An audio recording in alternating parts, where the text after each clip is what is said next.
কিভাবে এই রাগ কমাতে হয় আল্লাহ রাসূল সাল্লাল্লাহু আলাইহি ওয়াসাল্লাম এটাও শিখাই দিয়েছে। শুধু হুজুরে কইছে সুবহানাল্লাহ। সুবহানাল্লাহ বললে কি গুনাহ হবে?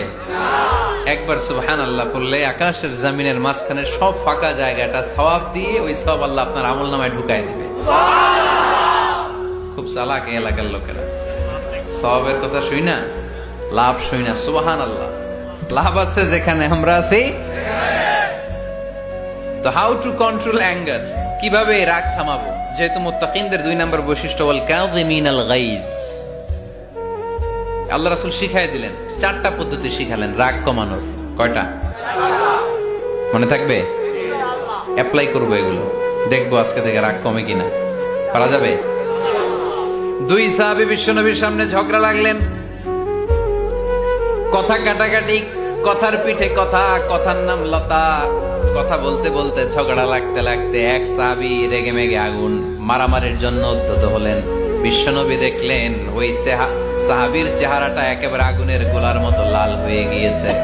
বিশ্বনবী বললেন, ইন্নী লা আ'লামু কালিমাতান, আমি এমন একটা বাক্য জানি, এই রাগান্বিত সাহাবী যদি এখন এই বাক্যটা পড়া শুরু করে দেয়, তার রাগটারে নিমিষেই ঠান্ডা বানায় দিবে কে? ওই সাহাবী বললেন, ইয়া রাসূলুল্লাহ, কি সেই বাক্য আমারে শিখায়া দেন। বিশ্বনবী বললেন, পড়ো আউযু বিল্লাহি মিনাশ শাইতানির রাজীম। আবার পড়েন আউযু বিল্লাহি মিনাশ শাইতানির রাজীম। সুবহানাল্লাহ, রাগ কমানোর দোয়া, সহিহ হাদিস। ওই সাহাবী যদি এই বাক্যটা পড়ে তার রাগ কমে যাবে।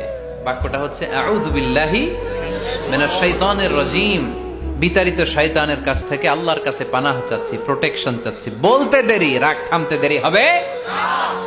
টিপস নাম্বার 1 মনে থাকবে তো?